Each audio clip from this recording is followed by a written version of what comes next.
The first thing Marin Vasquez noticed about the quorum's birthing chamber was that it smelled like nothing. Not antiseptic, not metal, not the mineral-to-recycled station air. Nothing. As if the room had been scrubbed so completely of the human world that even scent had been made to surrender. She stood in the doorway for 3 full seconds before Dr. Oral Crane touched her elbow, and she moved inside. The chamber was enormous, 40 meters end to end, the ceiling lost in a pale haze of bioluminescent gas, and it was filled with vessels. Hundreds of them, each one a translucent ovoid, perhaps the size of a large man's torso, suspended from the ceiling on braided filament, turning slowly in the engineered thermal currents like fruit on a tree at the edge of autumn. Inside each vessel, something grew. The details were blurred by the curved glass and the amber fluid, but the shapes were unmistakable. Children, hundreds of children turning. They call it the Genesis Array, Crane said. He was trying to keep his voice clinical. He was not entirely succeeding. The Quorum has been operating it for approximately 60 of their years. They initiated contact specifically to offer us access. Marin said nothing. She was counting. Not the vessels. There were too many for that. But the ones near enough to see clearly. Near enough to see the hands. Small fists, hovering open, as if reaching for something that wasn't there. The fluid made the movement look like dreaming. They want to grow us, she said. The proposal is that they accelerate human reproduction through ectogenic gestation, remove the biological cost from human females, allow population recovery on a scale that. They want to grow us, Marin said again, and her voice was flat as a blade laid on a table. Crane was quiet a moment. Then, the Admiral is waiting for your assessment. She turned and walked out of the chamber without looking at the vessels again. The image stayed with her for weeks, the way certain things do. Not in the mind, but somewhere lower, somewhere the mind can't reach to scrub it away. All those hands, all that reaching. The war had been going for 11 years by the time the Quorum made contact, which was long enough that humanity had developed a specific kind of exhaustion for which there was no clean word. Not defeat. Humans were still fighting, still holding 3 of the 7 contested systems, still launching sorties from what remained of the Callisto Ring. Not despair, exactly. Something more like the feeling of a man who has been walking uphill for so long that he's forgotten there was ever flat ground. Quorum were not cruel. That was the thing that made them so difficult to hate and so difficult to trust. They were a civilization so old that cruelty had become for them as conceptually quaint as superstition. They fought humans the way a river fights a bank, not with malice, with inevitability. Their ships were larger. Their weapons were more precise. Their biology, which did not include anything resembling a cardiovascular system as humans understood it, made them effectively immune to most conventional concussive trauma. They didn't bleed. What they had, instead of blood, was a kind of slow hydraulic cold that ran through their bodies in pressurized channels, feeding a distributed neural mass that occupied roughly the same anatomical space a human's organs would. Fume. This is important because it is the thing Marin Vasquez was thinking about 2 years after her visit to the Genesis Array, standing in what remained of Research Station Yes-7 with a broken hand, and approximately 40 seconds before the Quorum boarding party reached her level. She was thinking about it because of the glass vessel in her arms. It was not one of the Quorum's ovoids. Those were engineered, ancient, perfected. This was human work. This was 41 days of work by herself, Dr. Crane, a materials engineer named Peter Soane, who had died on day 37, and a woman named Lieutenant Ferris, who had kept the power running through 3 consecutive Quorum bombardment cycles by doing things to the station's reactor that the reactor had never been asked to do before. The vessel was roughly the size of a large cooking pot. It was warm against Marin's chest. Beside it, suspended in a nutrient solution that Marin had compounded from 43 different substances, none of them designed for this purpose, a fetus was alive. 31 weeks. She had the measurements in her head the way a navigator knows star positions. Not by looking them up, but by feel. Crown to rump, 28.4 centimeters. Weight approximately 1,600 grams. Heart rate 148. Neural activity consistent with the late 3rd trimester. The fetus was female. Marin knew this because she had done the scan herself 3 weeks ago, and had sat for a long time afterward, looking at the image on her screen before she understood what she was feeling. She was feeling what the quorum had failed to account for. The boarding party was on her level. She could hear them. Not footsteps. The quorum didn't make footsteps, but the pressure change that preceded them, the way the air moved in a slightly different pattern when their bodies displaced it. They were approximately 4 compartments away. Marin tightened her grip on the vessel and pressed her back against the bulkhead and did not run. Running was not the plan. The plan had begun 26 days earlier, in a conversation she hadn't wanted to have. Admiral Vasquez. Her father, the fact of which had made both their professional lives considerably more complicated for the past decade, had called her on an encrypted channel while she was mid-procedure, hands inside the vessel making minute adjustments to the nutrient flow. She'd put him on speaker. "The quorum envoy has extended the Genesis offer a second time," he said. "The council is going to accept. Then the council is going to be wrong." "Marin, I'm working." "You're always working." She could hear him choosing words carefully, the way he did when he was not angry, but was trying not to become angry. "We've lost 41% of our reproductive age population in the last decade. Quorum's model would allow us to. Their model would allow them to grow a generation of humans who have never been inside a body," Marin said. "Never felt a heartbeat from the inside. Never heard a voice conducted through fluid and tissue. Never had the experience of being." She stopped, adjusted the nutrient flow. "There's a body of research on prenatal acoustic environment going back 300 years. There's evidence that the sounds and rhythm chemical gradients of the maternal body are not decorative.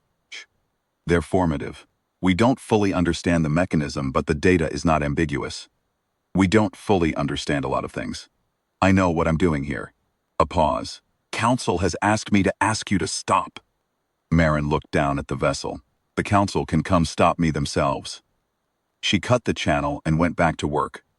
What she was doing, what she and Crane and Soane and Ferris had been doing since the beginning, was building something the quorum had decided was unnecessary.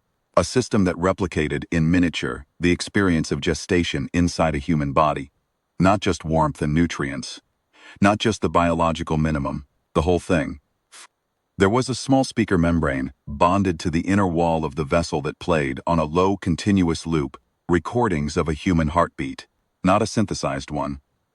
Ferris had donated her own resting pulse rate on the day they'd started, lying very still on the examination table while Marin pressed sensors to her chest.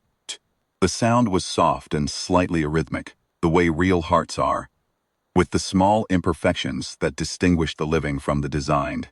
There were trace compounds in the nutrient solution from Marin's own blood, altered in specific ways, approximating the hormonal gradient of a final trimester pregnancy. When the ambient light in Marin's lab went through its diurnal cycle, the vessel's lighting shifted with it, slightly, just enough. The temperature varied by 0.5 degree with the station's thermal fluctuation rather than being held constant. All of it unnecessary according to the quorum's models. All of it adding complexity and cost and failure points. All of it, in the quorum's careful technical language, suboptimal. The fetus was 11 days ahead of projected developmental milestones. Marin had told Crane this, and Crane had looked at the data for a long time and then said, very quietly, "They're going to call it an outlier. Let them." The quorum boarding party moved differently than humans did. She had studied the recordings extensively, which is why she was pressed against the wall in the dark, rather than running, and why she had the valve key in her unbroken hand. They moved in a loose formation. She'd counted 4 from the pressure signatures, and they were doing what quorum boarding parties always did. Mapping. First, systematic sweeps. They would clear the compartments in order, and they would not rush, because they had learned, over 11 years of fighting humans, that rushing caused them to miss things, and missing things was how humans killed them. They were patient. They were thorough. Marin was counting on that. The compartment she was in had a secondary conduit running along the ceiling. Climate control, the station schematic said. Though what it was actually carrying at this moment was something else. Ferris had rerouted it 32 hours ago at Marin's request, at considerable personal risk. while explaining at length and in colorful language exactly what she thought of the request. The conduit was carrying, at current pressure, approximately 800 liters of the station's nutrient synthesis slurry. A thick, viscous, protein-rich fluid used for biological culture work. It was also running at the wrong temperature. Not dangerously wrong for humans. For an organism whose internal hydraulic channels operated within a very narrow thermal tolerance, which was a fact about quorum physiology that had taken 6 years and approximately 40,000 casualties to establish. Wrong enough to matter. The first one came through the compartment door, and Marin pulled the valve. The slurry came down in a wave. She'd already moved. Down and left. Behind the equipment rack she'd positioned there 2 hours ago. The noise was enormous. A sound like a burst pipe, and a heartbeat, and something more organic than either. She heard the quorumsome soldier make a sound she'd never heard before. A low harmonic pulse, almost below hearing range, that she felt more in her chest than her ears. A distress call. That was something they'd never managed to record before. The second one came through at a run, which was unusual, which told her the first one was already in thermal distress, and she was already moving, because there was no plan that didn't involve moving. The whole plan was moving. She went through the side hatch she'd unsealed 6 hours ago and hadn't opened until this moment. Because if it had registered as open on their sensors before they arrived, they'd have cleared it first. She went through it, with the vessel against her chest, and her broken hand screaming at her, and she ran. Behind her she heard the third and fourth entering the compartment. She heard the distress harmonics multiply. She kept running. The escape shaft was cold and dark, and exactly as unpleasant as she'd expected. She had a light patch on her forearm, not a torch. Nothing that would give off a thermal signature. Just the faint chemical glow that some emergency kits still used. Old technology, cheap and silent. She moved by its dim blue radius, one hand on the wall, the vessel cradled against her with her forearm and her chest, her broken hand useless beside her. She was thinking about her father. Not about the argument, not about the council's decision, not about any of the things she should have been thinking about. She was thinking about a specific memory that had no obvious relevance to her current situation. She was 8 years old, and she had fallen from a tree in the quarter-kilometer of scrub behind their housing unit on Europa Station, and she'd lain in the dirt for a moment, too stunned to cry. And her father had appeared from somewhere and picked her up without saying anything, and held her against his chest, and she had heard his heart beating. Just that, just the sound of it through the fabric of his shirt and the bone of his sternum, loud and steady and real. She hadn't thought about that in 30 years. She couldn't explain why she was thinking about it now, except that the vessel was warm against her chest. And, somewhere inside it, a heart was beating, and she was running. The quorum envoy was waiting in the docking bay when Marin arrived. She hadn't expected that. The escape shaft led out 3 levels below the bay, and she'd counted on at least 20 minutes of clear movement to reach the evacuation pod that Crane had pre-staged for her. The envoy was standing at the entrance to the bay. Standing was not precisely the right word. The quorum occupied vertical space differently than humans. More like a column of careful arrangement than a body, flanked by 2 more soldiers. And it was watching her. She stopped. The envoy's designation was a sequence of pressure tones that translated loosely as 7th articulation of the deep archive. In practice, humans who interacted with it had taken to calling it simply the archivist, which it seemed to find neither offensive nor interesting. It was the one that had made the original Genesis offer. It was very old for a quorum. Marin had looked up its recorded age, and the number had felt more like a geological feature than a biography. Dr. Vasquez, it said, through the translation device they'd learned to carry. The voice that came out was approximate. Human vocal range could only gesture toward what the quorum actually said. You are carrying a gestational vessel. I am. You should put it down. I'm going to decline that. The archivist's surface rippled. This was what passed for an expression, in quorum, a movement of the outer membrane, subtle and layered. Marin had spent a great deal of time over the past 3 years learning to read it, though she was never entirely confident. The station is compromised. You cannot reach safety with the vessel intact. The gestation will fail. Maybe. The probability is not in your favor. I know. Marin shifted the vessel slightly against her chest, redistributing the weight. You've been watching us. Since we started. I know you have. You didn't hit this level in the first bombardment. And the third cycle went around this section entirely. You've been watching what we were building. The archivist did not deny it. Your Genesis array is very good, she said. The survival rates are extraordinary. The developmental consistency across a population is something we couldn't come close to. I understand why you think it's the answer.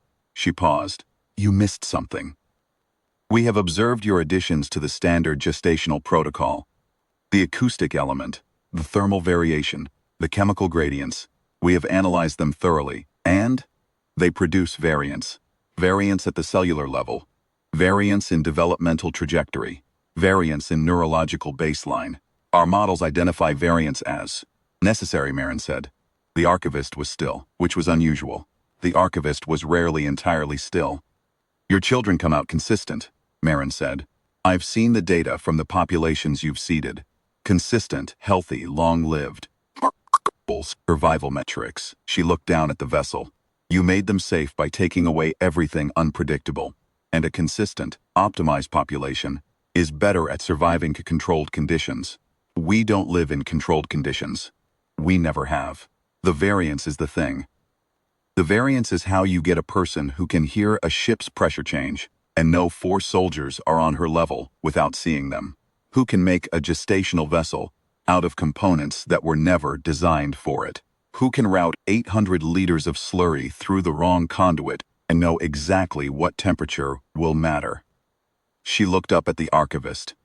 The variance is how you get someone stubborn enough to carry a glass jar through a firefight. The soldiers moved.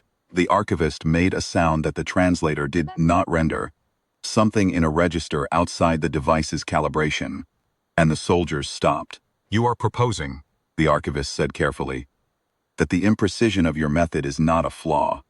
I'm proposing it's the whole point. Another long stillness.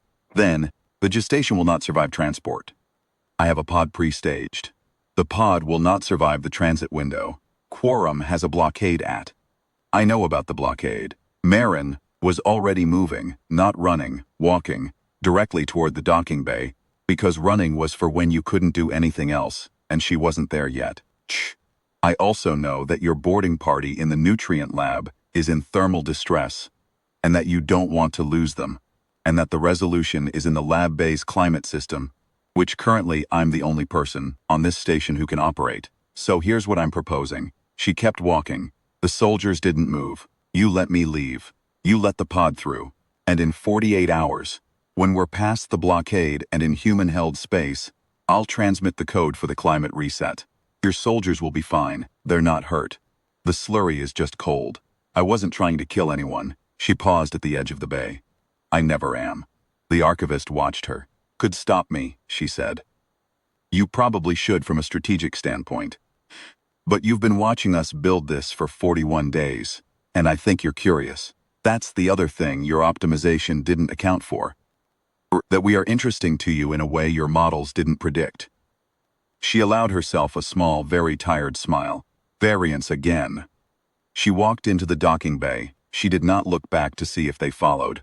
The pod was a T-class emergency vehicle, built for 2 currently occupied by Marin and a vessel that would not fit in the second seat, and so was secured to the deck with 3 cargo straps in her belt, and what remained of Marin's left sleeve, torn off at the elbow and wound through the vessel's handhold twice. The pod punched through the station's bay doors on manual override. The automatic system had been down for 6 hours, because of course it had, and into the cold black and the distant hard geometry of the Quorum blockade. Nothing fired. Marin let herself breathe. She held that breath for a long time, listening to the small speaker inside the vessel, playing Ferris's heartbeat. She'd been carrying the vessel for so long that she was no longer entirely sure where it ended, and she began. Broken hand had stopped hurting, which probably meant something medical and unpleasant that she would deal with later. The nutrient levels were good, heart rate 146, neural activity normal. She thought about the archivist watching them work. 60 days of observation. She thought about the Genesis array. All those vessels, all those hands reaching. She thought about what the archivist must have seen that kept it from stopping her. Not just the survival metrics, not just the developmental data. Something else, something her 11-day advantage on milestones had suggested but not answered. Something in the variance. She turned on the communication system and entered the frequency her father had given her when she was 12, which had changed 17 times since, and was currently a deep band channel that only worked within 3 light minutes, and said, "This is Dr. Marin Vasquez. I'm inbound in a T-class pod. I have a viable gestation requiring immediate neonatal support infrastructure, and I need someone to tell me the council is going to stand down before I transmit the Genesis Accord rejection on my father's behalf." A pause. Static. Then her father's voice, older than she remembered, tight with something. "Where are you?" 4 minutes out. The blockade let me through. Another pauser. "They let you through." I might have made a compelling argument. She heard him exhale. A long, controlled exhale that she recognized as the version of emotion he permitted himself in professional contexts. "Council convenes in 3 hours. I'll be there. You have a broken hand. I have a lot of things." She looked down at the vessel. "Dad, I need you to find Lieutenant Ferris. She's somewhere in the station system. She was running power during the last bombardment cycle. I need you to find her, and I need you to get her somewhere safe. Marin." She gave us the heartbeat. She stopped. Tried to explain that and couldn't, not in any clean way. She was the heartbeat. I need her to be okay. A silence that was different from the other silences. Find her. Thank you. She cut the channel and sat in the hum of the pod's drive with the vessel warm against her legs, and the stars going past, and Ferris's heartbeat filling the small, dark space, and tried to remember the last time she'd slept. She couldn't. It didn't matter. She would sleep later. There was a council session in 3 hours, and a fetus to deliver, and a civilization to argue for, and she was 11 days ahead of projected milestones, and she had not come this far to rest now. The council chamber on Meridian Station was large enough to be intimidating and small enough to feel like what it was. A room full of people who were very tired and very frightened, and trying very hard not to let either of those things determine their decisions. Marin walked in with her hand in a temporary cast and the vessel in a portable thermal unit she'd borrowed from the station's medical bay, and she set the unit on the table in the center of the chamber, and she said, "Before anyone speaks, I want to show you something." The council looked at the unit.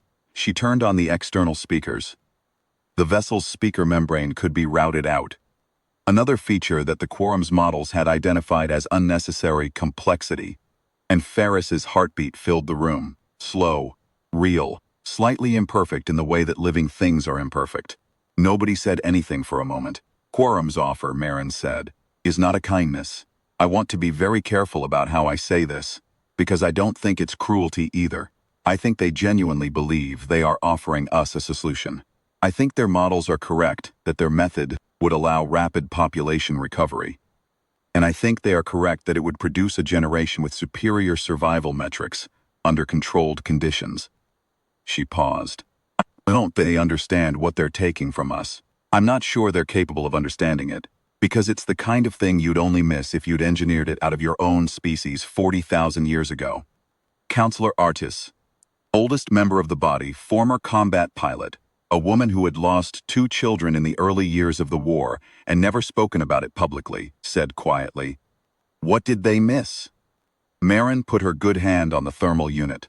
"They miss that we know each other from before we're born." She felt the warmth of the unit under her palm, not in a mystical sense, in a measurable neurological, physiological sense. Before a child speaks its first word, or takes its first step, or has its first memory, it has already heard someone's heart beating. It has already experienced the specific chemical language of one particular human body, which is like every other human body, and like no other human body. It has already been, inside, someone who is afraid sometimes, and warm sometimes, and moving through the world in a way that leaves traces. She looked at Artis. "That's the curriculum. That's the first lesson. You are not alone. Someone else's body is already part of you. You have already been known." The chamber was very quiet. "Their children are healthy and long-lived and consistent, and they fight very well. But they don't do this. She gestured around the room. Venus. They don't sit in a room full of frightened people and try to convince each other of things. They don't argue. They don't disagree with their admirals. They don't. She stopped. Started again. I walked out of a quorum boarding party tonight by betting that an alien twice as old as our written history would be curious enough about the unusual to let a human woman carry a jar of nutrients through a firefight. And I was right. 'Cause I'm strange. And strange is something they're not sure how to process. And strange is what we are. All of us. Optimized for nothing except each other. Counselor Ardis looked at the thermal unit for a long time.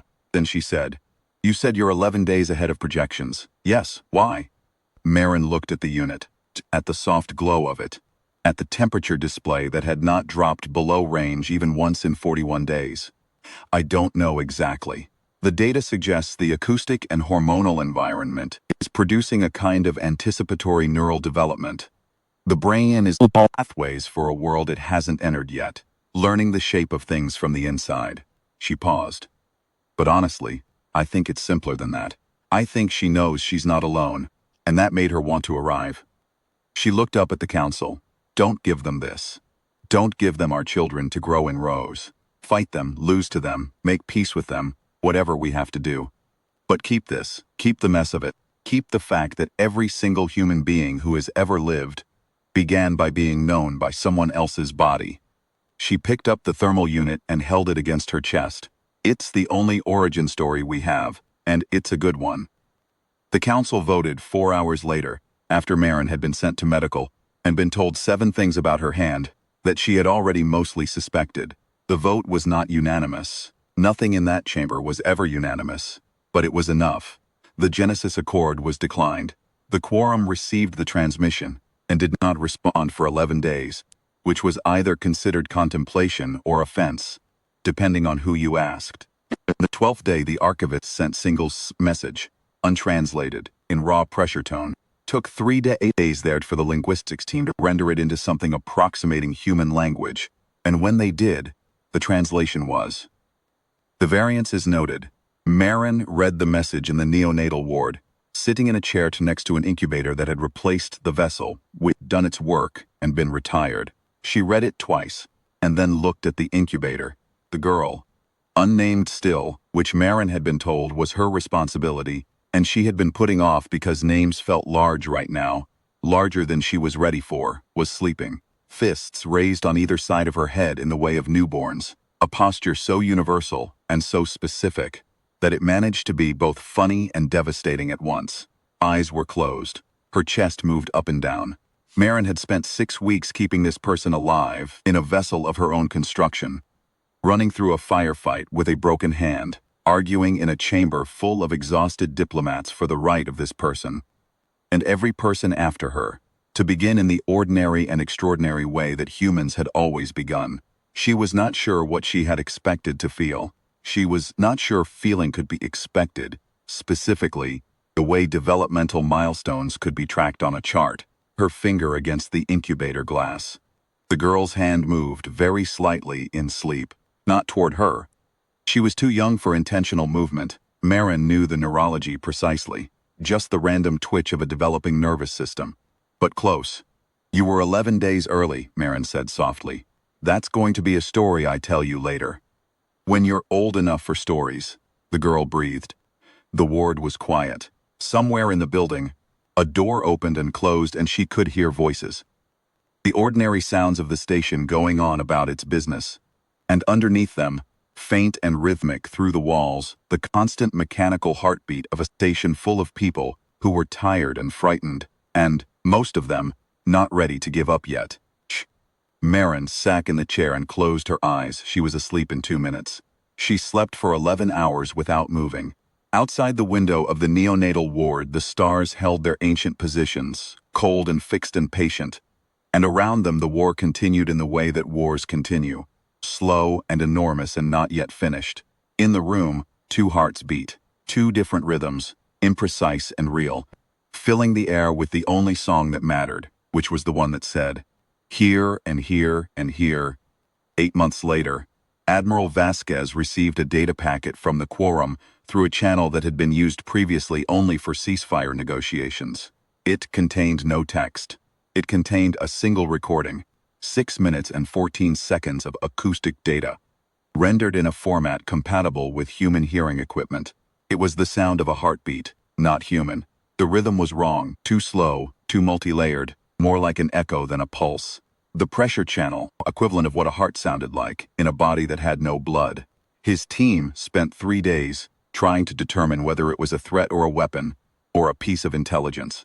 On the 4th day, his daughter came in and listened to it for 45 seconds and said, "It's not any of those things." "Then what is it?" She listened again. Did something he couldn't read, which was unusual. He could usually read her. "They've never transmitted something like this before, have they?" "No." She nodded slowly. "Tell the team to file it under diplomacy, see?" She picked up her daughter, 8 months old, ahead of milestones.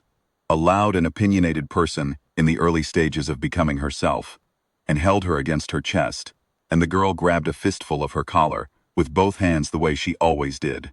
"The archivist is telling us they remembered something." "What?"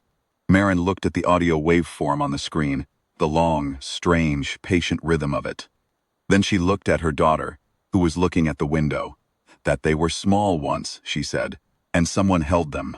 She held the child tighter, and the child held back, and the war went on outside the window, and inside the room. The question of whether any of this would matter hung in the air the way all the most important questions do.